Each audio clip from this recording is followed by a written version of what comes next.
Good morning, everyone. Dan Bates, President and CEO of Greater Hamilton Chamber of Commerce. And we are happy you could join us this morning for another episode of Coffee and Conversation. So we are going to find out who is all joining us today. But in the meantime, we're on Zoom. If you have a question, I'm sure the speaker won't mind if you interrupt her and ask that question. If you're on Facebook Live, you type your question in and Tiffany will repeat it to the speaker so we can get your questions answered. So again, I'm Dan Bates. I'm President and CEO. We're really excited today because we have Adrienne Ferlet and Lexi Marlow with First Financial Bank. This came from a conversation we had a couple months ago, which I think you're in for a real treat. So the topic today is what the finance? Okay. So with that, Laura, are you doing self-introductions? Yes, I could do that today. Hello, welcome everyone. I'm Laura Merrill with the Greater Hamilton Chamber. So we're going to go around. Please tell me your name and what company you're with. Billy, we'll start with you. Hey, I'm Billy Bruns. I'm the new interim director for Family Promise of Butler County. Great, glad to have you with us today. Thank you.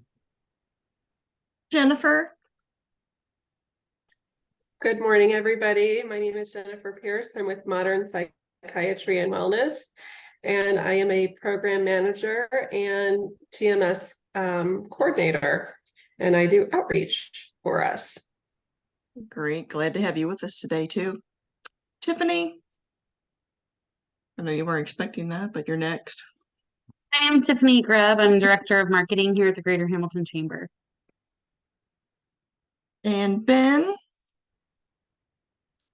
Good morning, everyone. I'm Ben Cornish with First Financial Bank. I'm a financial wellness outreach specialist.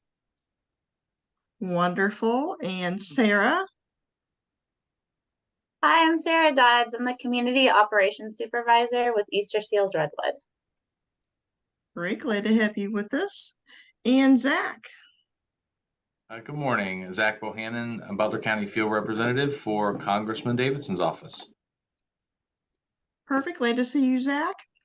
And Adrienne and Lexi, we will go back to you. You can go ahead and take it away. Sure. So my name is Adrienne Ferlet. I'm a commercial lender here at First Financial Bank. And my co-host today is Lexi Marlow. I'll let her give a brief introduction for herself. Hi, everyone. Good morning. I'm Lexi Marlow, and I am a private banker here at First Financial. All right. So we cannot have a coffee and conversations without a little icebreaker. So who is familiar with the game This or That? Anybody? It's really, really simple. We can all play. So it looks like everybody has their video on, which is great.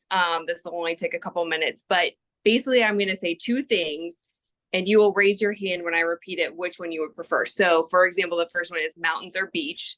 So you would just raise your hand which one you prefer more. So who would prefer mountains? Okay, who's a beach person? All right, okay. Beach is me for sure, after my own heart. Next one is coffee or tea. So who out there is coffee drinkers? I know the title of the this morning is Coffee and Conversations, but who's coffee? No, who's tea? Neither one. Okay. Sometimes okay. Next one. Okay, this one is crucial. All right. Crunchy peanut butter or smooth peanut butter? So who's a crunchy peanut butter fan? All right. Okay. Okay. Who's smooth? All right. All right. This one's a little tricky, but I thought I'd throw it out there because we're in a safe space. Okay, vacation with friends or your spouse? Who would prefer a vacation with their friends? Okay. And what about who would prefer a vacation with their spouse? All right. And last one that we have for you is Bengals game or FC Cincinnati game. So who is diehard Bengals? So sad about Joe Burrow right now, but anyways, who's Bengals? All right. And who is FC Cincinnati? All right. It's all Cincinnati. So at least you're supporting no matter who you prefer. But anyways, okay, that was just something fun I like to do just to get everybody, awake and all the good things. So as Dan said, today is What the Finance. So my part of the presentation is just going to take you through my commercial process, and really this is the way that I've set myself apart in the market from other banks, and really being a value add and just a consultant to my clients, and really have a strong relationship with them. So oh no, what did I just do? Can you guys still see my screen? No. Oh boy.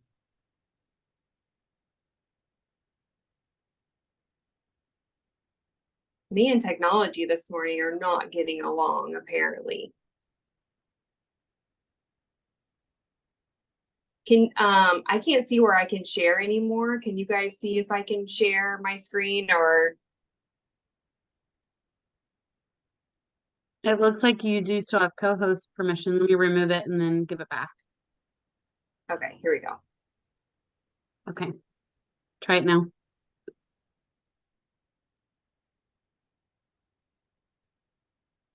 Okay, here we go. Yep. So, this is, again, just our strategy and right to win.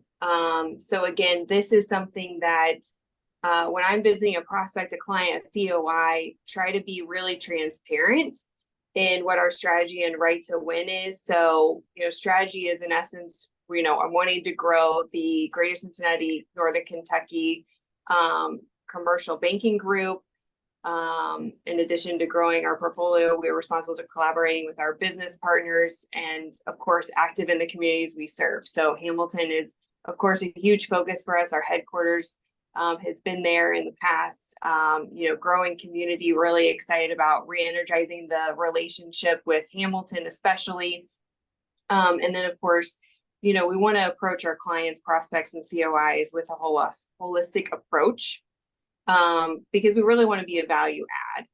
And then right to win is, I think mutually beneficial is kind of the biggest trigger word I would love for you guys to walk away with, because oftentimes I feel like, it can feel one-sided in a banking relationship, and that's not our goal. We really want both sides to feel like this is really mutually beneficial. And I think another way I've really seen the benefit is just connecting people. And that's how Dan and I met. We were at the steak fry and, got to talking, and then connected later for breakfast. And so it's really all about connecting with people, referring people, introducing people.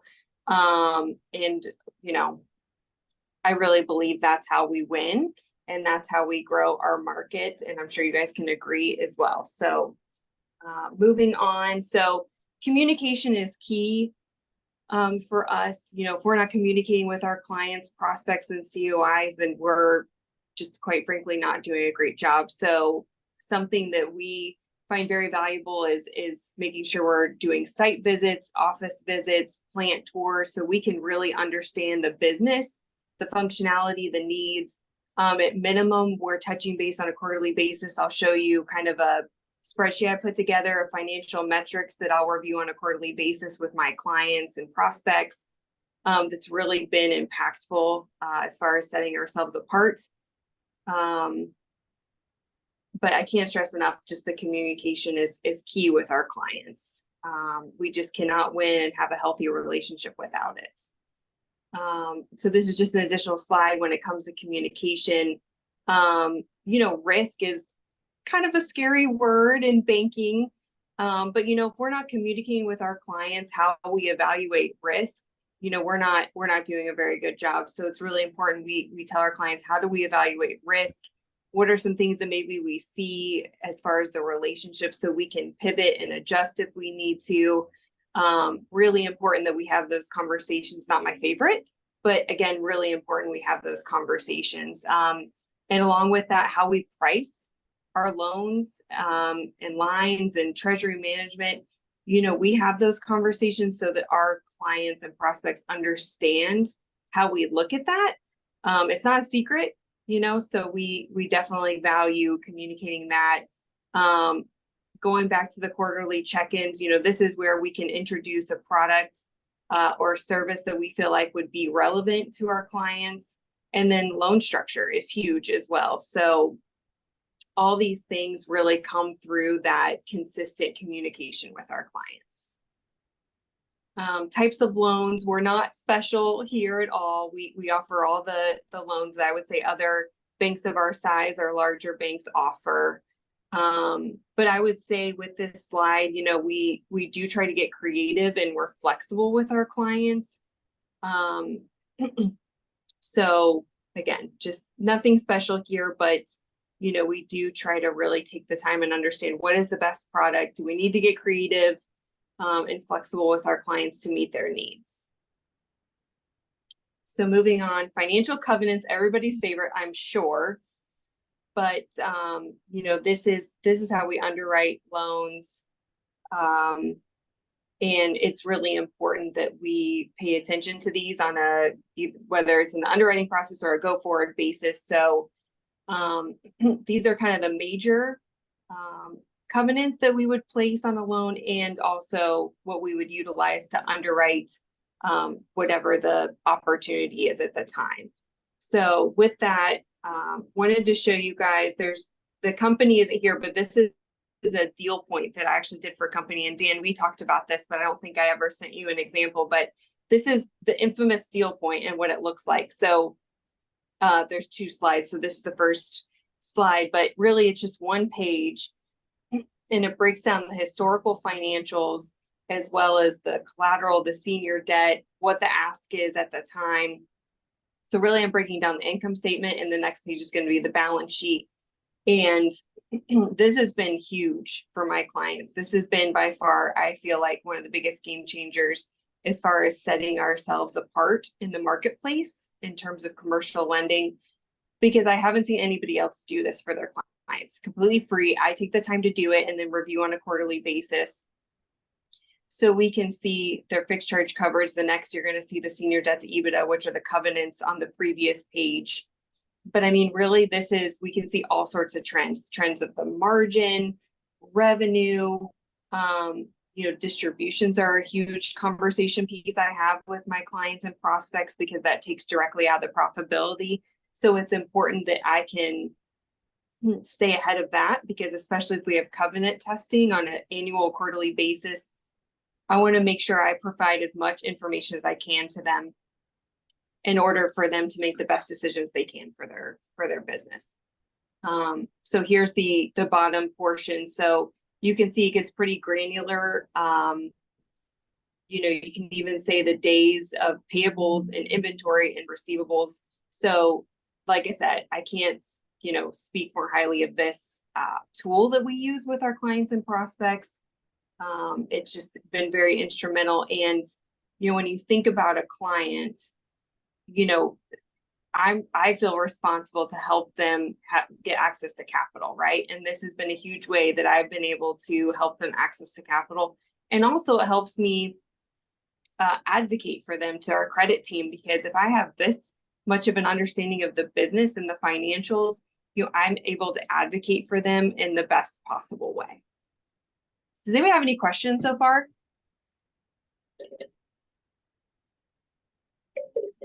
Okay.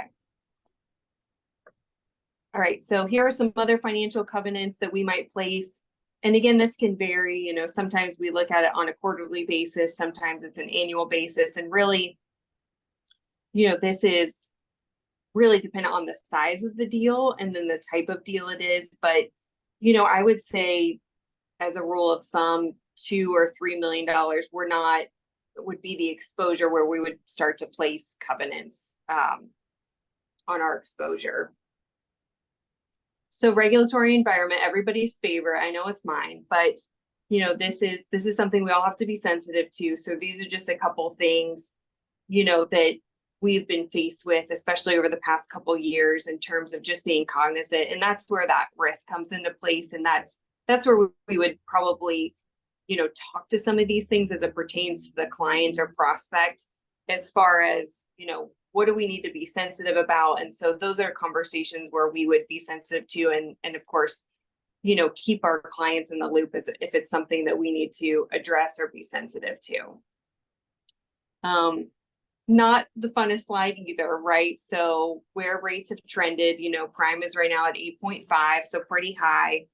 Good news is that we don't price our loans solely off prime. We actually can price using, well, actually I need to update this, not LIBOR anymore. So we chose SOFR, which is the LIBOR replacement.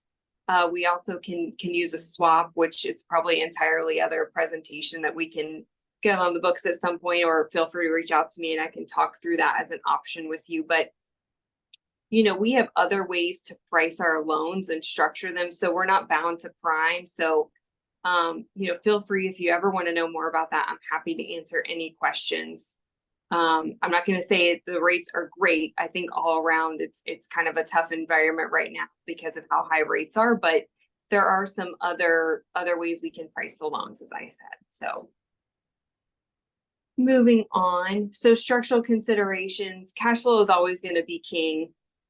So definitely when we recommend a structure, you know, we always want to be sensitive to the cash flow, the balance sheet leverage.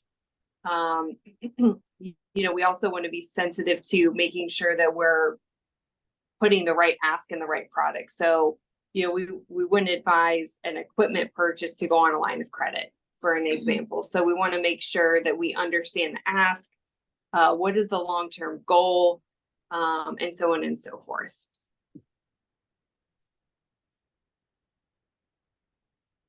All right, recourse versus non-recourse. This is another sticky one, especially for my clients and prospects. So this is guaranteeing a loan or not guaranteeing a loan. So again, going back to the communication and just the risk and how we look at our deals, you know, we try to be very clear in our communication and what we expect. So, you know, some business owners are very sensitive to guaranteeing, some are not as much.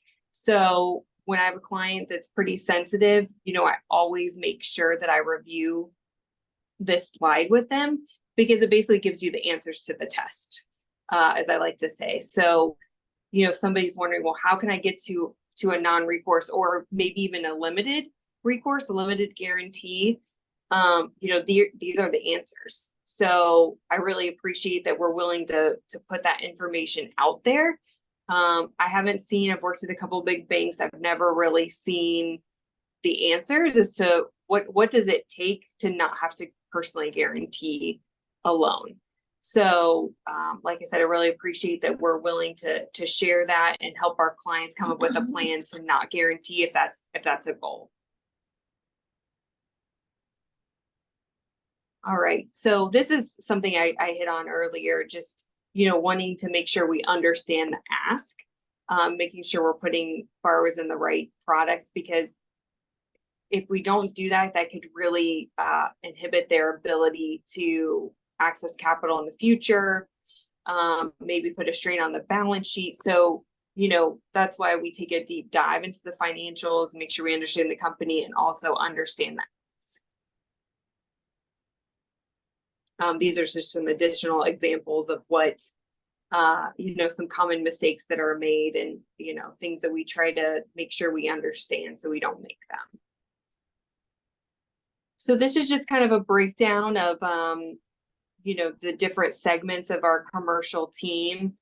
I think something to point out here is Bannockburn, which has been a huge asset to our team. We bought them, but maybe 4 years ago or so. So they're foreign exchange. So that's been a great add-on to our clients, especially if they have international presence. So that's been, like I said, really great. Treasury management, I have founding more and more that for me and my clients, me and treasury management are going in this hand in hand, because my clients need treasury management, whereas I do think that we add a lot of value on the lending side, but the treasury management is really the day-to-day management of the company. And so it's really instrumental that we are on the same page and that we're able to provide, you know, great solutions and products to create ease and efficiencies, because if we're not and our clients are disrupted in their day-to-day, that's not good, and we don't want that. So we have a local team. In fact, my treasury management officer sits next door to me. And then we have a support team that's actually based in Victoria. So right off of 275. So I really appreciate the local team approach and that our clients have access to information and just a person if they need it.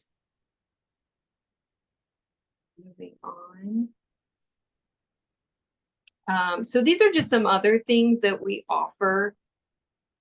Work life is huge. And then, Ben's here, he's a wellness advisor. And so he will help go out to companies and meet with the employees and help them understand their credit, help them understand how they can get better credit, access some lending and things like that. And Ben, I'm so sorry, I'm probably not doing your position justice, but it's just been a great addition to our team. And as I meet with business owners, they care very much for their employees and they care very much for their well-being.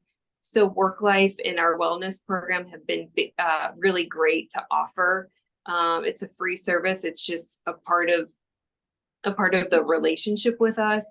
And we really value, wanting to build into the employees. I actually have a prospect I'm onboarding who is a manufacturer in Roselawn, and we'll definitely get our wellness team and our work life team involved just for that financial education and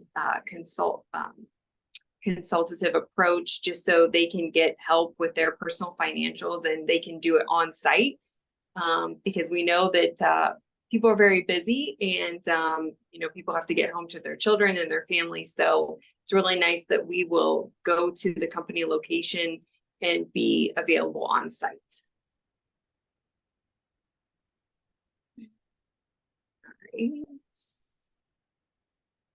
Legal considerations. So, this is something I think along with the regulatory concerns, and, we just need to be conscious of the legal considerations. I would say, we will use attorneys to create our documents from time to time, but I would say we would need to be in the 5 million plus range as far as exposure to consider that. But we do have a legal team on staff that can review docs or answer any questions and so on and so forth. But as we all are, we are bound to legal considerations as well. Accounting considerations. So this is huge. And this goes back with mutually beneficial communication, is that we underwrite to financials, typically financial statements. We do collect the tax returns, but we find financial statements are more impactful and straightforward and give us the ability to really understand the company. So having confidence in those financials is huge. And then along with that, going back to communication, just making sure that our clients communicate with us if there's something coming up. For example, had a client that recently had some they were looking into a merger. And so had some additional legal costs. The merger fell apart. It didn't happen. So no big deal, but I really appreciate this client reached out to me. They let me know that Q3 was going to show negative profitability because of these legal considerations. We were able to talk it through. On our end, we're able to add that back because it's a one-time expense. However, I really appreciate the proactive communication, and it really makes the difference as far as me having the ability to advocate for these clients, as far as keeping credit in the loop. So instead of just sending on the financials and not understanding why there's negative profitability, I was able to send the financials with an explanation, let them know I had a call with the client, what our plan and path forward is, and it makes all the difference.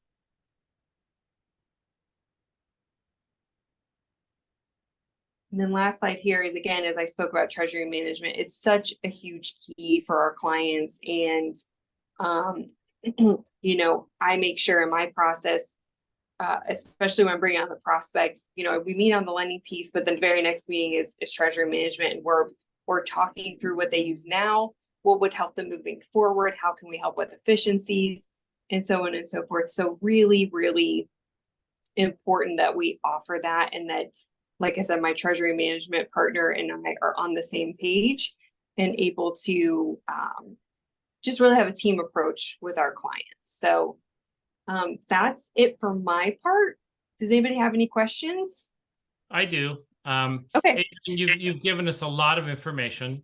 And if you could just clarify that I got this right. It seems to me that part of the message you want to convey today is, this is your process and everything, but this is something that people should do up front. Like, sit down with you and get all this information actually before they apply for the loan. Is that the case?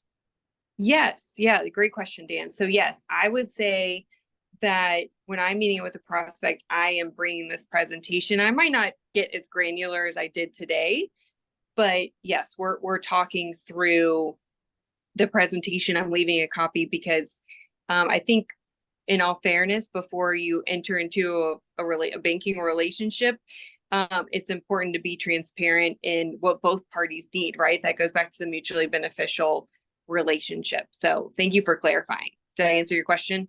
Yeah. So just to clarify a little bit more. So, it seems to me that, the message here is, and you're saying you're the only one that you think goes through this process, but this is the type of thing that really, regardless of what, funding they're seeking, this is the kind of information they need to be prepared to answer questions for, correct?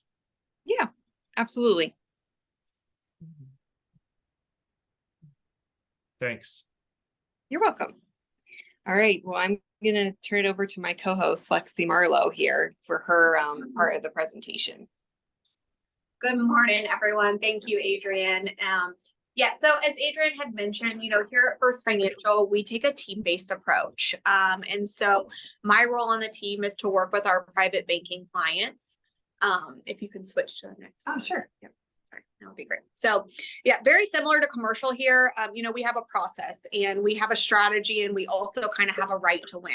So my role on the team is, when we're working with business owners, our goal is to, bank the business, bank the owner, and bank the employees. So typically, I am working with the business owners, of the company on the personal side. So, my strategy is to grow the greater Cincinnati private banking group to reach the high net worth clients with goal-based planning approach that will allow them to build their legacy. So in addition to growing our book of business, we are responsible to be collaborative with our business partners and active in the community. So, as a bank, we are very, very passionate about giving back and being present in our community. We are also very passionate about working with our business partners, whether it's internal or external. And like Adrienne mentioned earlier in the presentation, we just want to be a resource, not only to our clients, but to the community. And if there's a way that we can give back, that is one of our focuses. And then with regards to kind of the right to win and how we do it, I work with high net worth individuals seeking an interactive, mutually beneficial, full banking relationship. So the clients that I work with typically have income of 250 plus or $1 million in assets, liquid assets. Our right to win will be to utilize our expertise, our experience, and technical capabilities to help our clients grow their legacy for many lifetimes. We provide solutions for individuals and their families through taking a holistic consultative sales approach. So that's really our strategy. That's kind of our right to win. We can move to the next slide. Perfect. And then here I just kind of listed, how we help our clients achieve their financial goals. I think it's very important, no matter what bank you're working with, that you have a direct point of contact at your bank, someone that that you trust, that you've built a relationship with, because I think, many times your life is constantly changing, and sometimes things come up that are unexpected and our solutions are changing. So it's just I've found that my clients find it very beneficial, to work and have that direct point of contact that takes the proactive outreach to really understand what their preferences are and be able to provide them all the solutions and services to help them achieve what's most important to them and their family. So some of the ways that we do that is through financial planning. I think, when it comes to financial planning, there's a lot of pieces to the pie. and so the way that our process with financial planning here is it's really a team-based approach, and each person on the team has an area of expertise that they focus on to help our clients understand what solutions do I need to put in place to achieve my goals. So with financial planning, what I would say to that is that no matter who you work with or who you bank with on the personal side, especially when it comes to building your legacy, implementing your investment strategy, really building out that, retirement plan, your financial advisor needs to be leading with planning. So I think many times in our industry, we focus on the investment strategy itself, which is very, very important. But here at First Financial and in our private banking group, we truly believe that we can't implement an investment strategy for our clients unless we truly understand what are their goals, what's most important to them, what are they trying to accomplish, what does risk mean to them, because what risk means to them could be different than what risk means to me. So we really take the time to sit down with each and every client to understand what those goals are through financial planning. In our private banking group, I focus heavily on implementing strategic credit solutions, so borrowing solutions for clients. I would say where we are kind of different in the private banking area here at First Financial is and I'm going to be hesitant to say this, but we do try to lend in the gray. And what I mean by that is, as a bank, we all have regulatory, guidelines that we have to follow, but we truly try to understand what is the client trying to accomplish, and how can we help them get there. And for example, if I had a client that applied for a home equity, line of credit, and maybe the debt to income was too high. So, sometimes a bank's just going to say declined, you're not approved for it. But really what I do when I'm working with my clients is to try to think outside the box. Okay, this is what my client's trying to accomplish. Maybe the debt to income is too high right now, but what if we could consolidate some of that debt? What if they have debt on their credit report that, they're paying 20%, and I can reallocate that debt into another solution to lower their DTI and help them accomplish what's most important to them. So, before I decline a loan of any sort, I'm really, thinking outside the box and going through every possible solution that we have here to help say yes to that client. And maybe, sometimes it's not a yes today, but it will be, yes, but it's a no for today, but this is what I would do over the next 6 months. And then let's talk again to see where we're at and how we can get you where you want to be. Then the other piece of it is cash management. Very similar to commercial with the treasury management piece. Cash management is huge. Whenever we're building out financial plans for clients, the first thing that we look at is cash flow. Are they cash flow positive? The second thing we'll be looking at is their emergency fund. Typically we recommend, it really depends on the client, but typically anywhere from 3 to 6 months worth of expenses in that emergency fund. As you guys can tell in this rate environment, money market rates are definitely more desirable today. However, if you remember a couple years ago, they weren't as desirable. And so, we aren't going to be the bank that always offers the best rate, but where I can say that we're different and where we really help our clients is understanding, okay, what are these dollars earmarked for? And maybe there's a different solution that we can position these dollars in to get you that higher rate of return and help you accomplish what's most important to you. So, with that cash management piece, in addition to that, we have a lot of really great, checking accounts, savings accounts. We have a pretty large product spread, pretty much to reach anyone and what their needs are. And then I would say recently, another update for First Financial is we just recently upgraded our online banking. We redid the entire thing to make it more user-friendly, efficient, and we are consistently focusing on how can we be better. As technology advances, how can we continue to be a great resource for our clients to make their banking easy and efficient. And then the fourth piece would be discounted rates, customized options. Really what I mean by that is we do relationship pricing. It's really all about the relationship with the client. understanding their preferences, and how can we do what's in their best interest, right? So the last thing that we want to do, like I said, we can't always be, the best bank out there with the best rates and the best everything. But what we can do is we can understand what their goals are, what's most important to them, and we might be able to make some exceptions so that they're not inconvenienced in having to consistently move cash from institution to institution. Another huge important piece in private banking of how we help our clients achieve their goals is exceptional customer service. So with our private banking team here at First Financial, I actually have 2 coordinators that support me.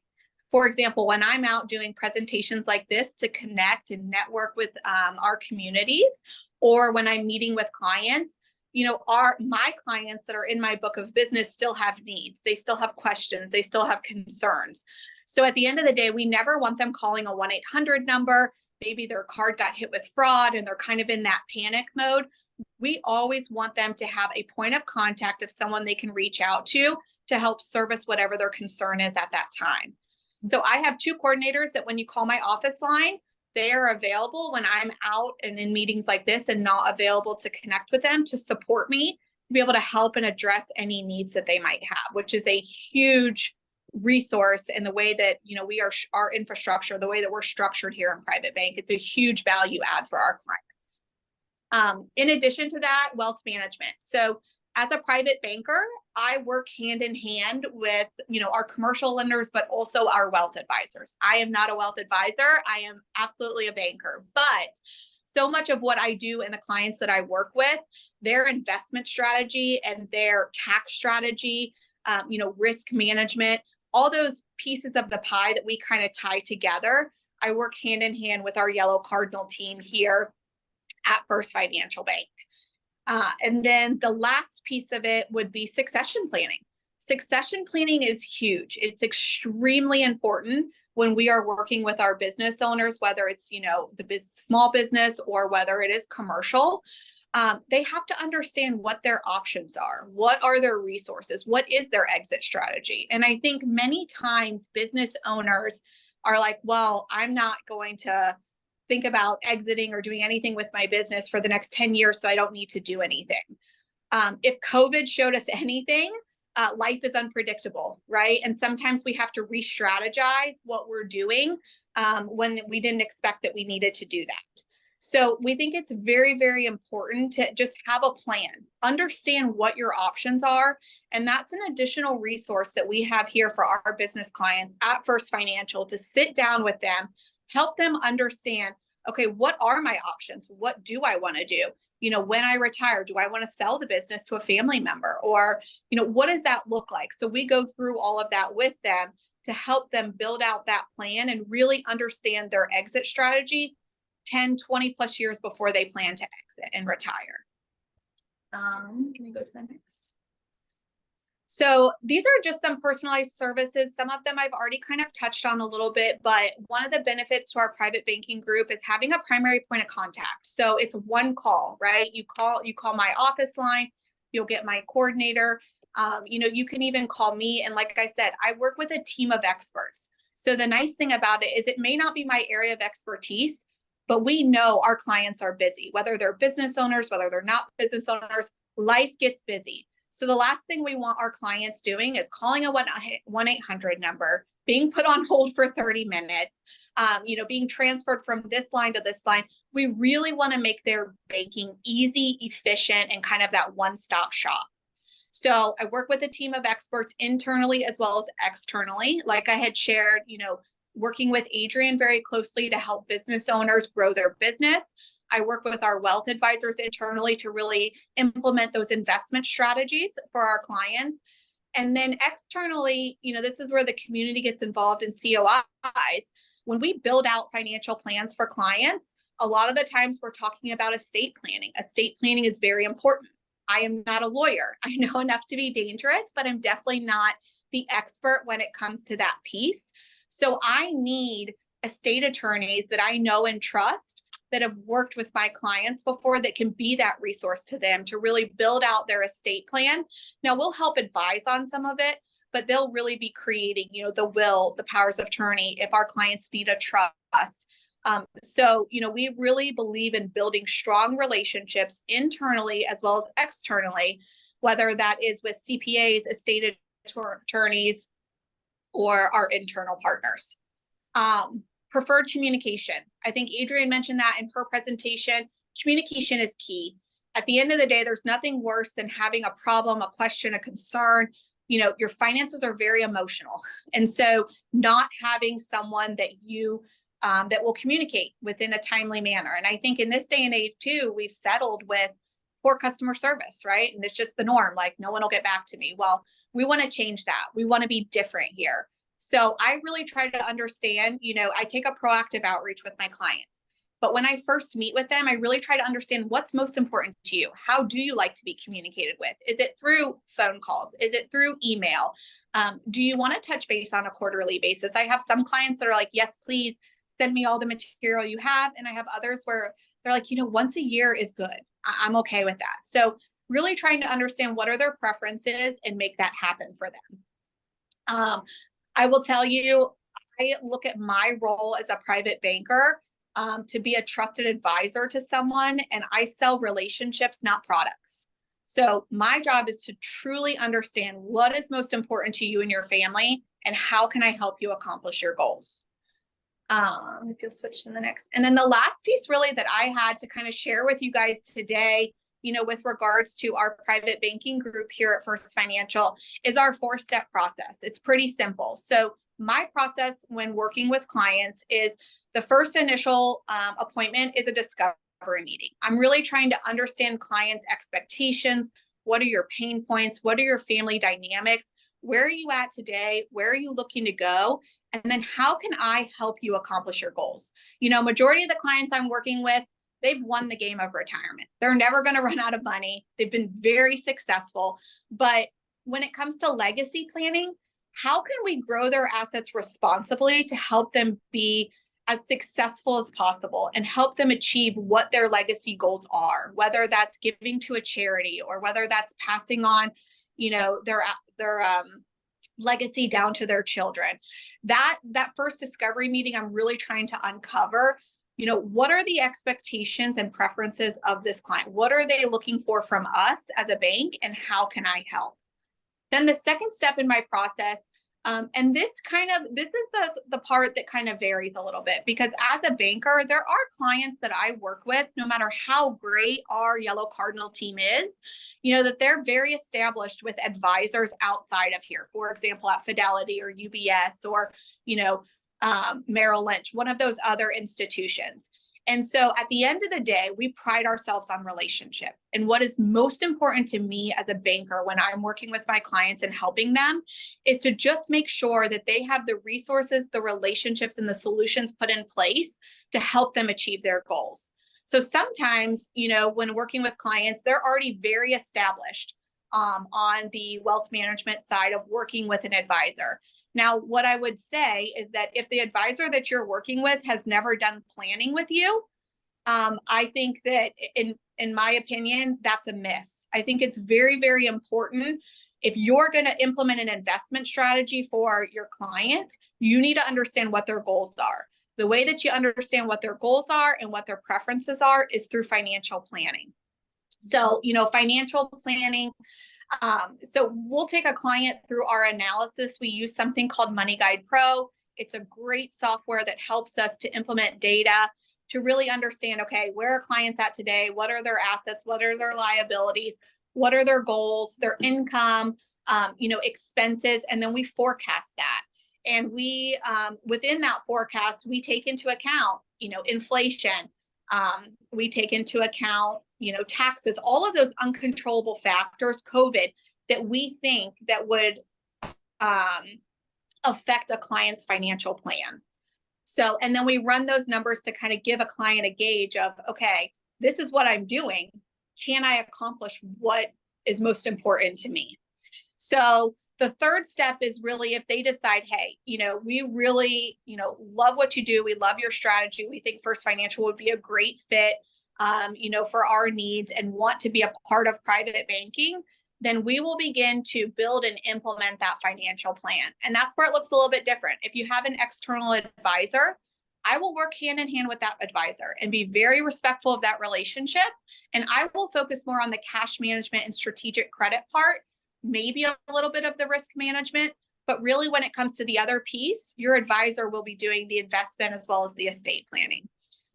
Now, if you don't have a financial advisor and all of that is in-house, that's really where, we just build out and implement the entire plan. So, the first step is, like I said, cash flow. Second step is building and implementing your emergency fund, which is 3 to 6 months worth of expenses.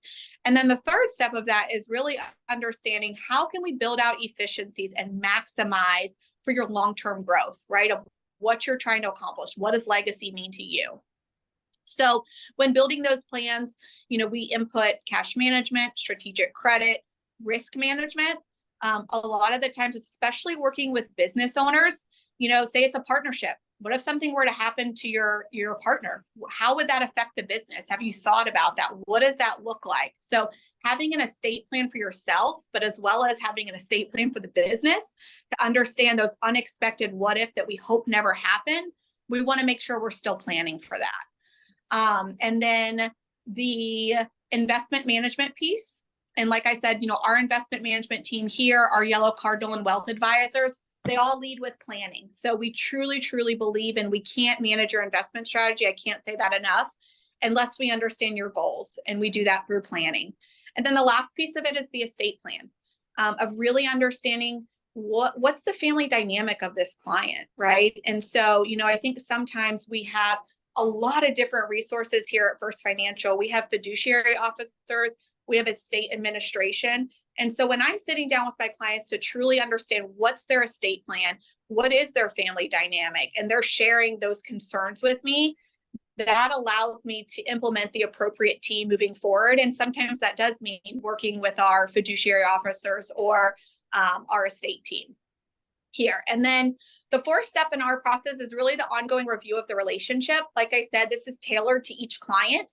Typically, I like to meet quarterly, especially in this rate environment. Rates are always changing. The last thing I want to happen to one of my clients is they see a rate special, on TV, and they're not getting the best rate possible here through us. So we found that by being proactive and reaching out to review what's changed with their situation, what's changed with our solution since the last time we met, is very valuable and adds a lot of value to each and every one of our clients.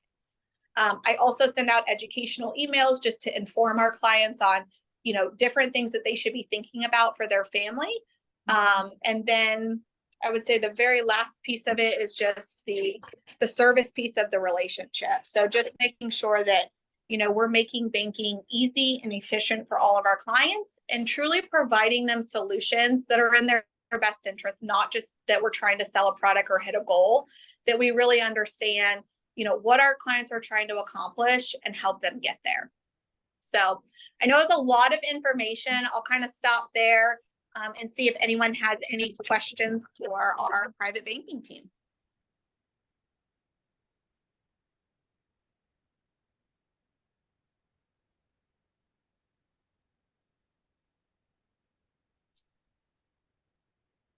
All right. Sounds like they don't have any questions today. No questions. Well, thank you guys so much for having me. Thank you for participating today, Adrienne and Lexi. We appreciate that. Would you two like to share your contact information if anyone has any questions and they can contact you directly? Sure. What would be the best way to do that? Mine's right here. If you just like to articulate it out so that way it's on the audio. Sure.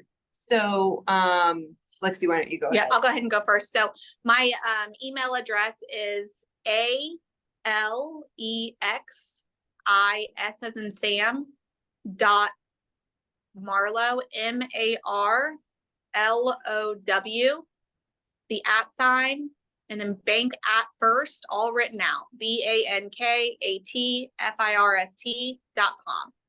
So that is alexis.marlow@bankatfirst.com. And then a good phone number for me is going to be my office line, which is 513-603-4024. If you call that line, that will get you directly to, if I don't answer because I'm in a meeting like this or out with a client, that will get you to my coordinators as well. It rings directly to them after a certain amount of rings. And then my cell phone, which you can text on this, but you'll also need to make sure you always leave a voicemail because I don't have caller ID, is 513-445-2454. And then if you can see my screen, this is my information. I can verbally see it if you want to, or if it would be easier, just take it off the screen. Yep, that would be perfect. Okay. Do you want me to you said verbally say it, or? Yep, just go ahead. Just give them your email and phone number. Yeah, so it's ADRIENNE .F as in Frank, ERLET @bank@first.com, all spelled out. And then this is my cell phone. It's 513-680-2496. Perfect. So we're so glad that both of you could join us today. We will be back. Our next Coffee and Conversations are actually going to be scheduled for January 9th at 24. So it'll be a whole year later by the time we get back together.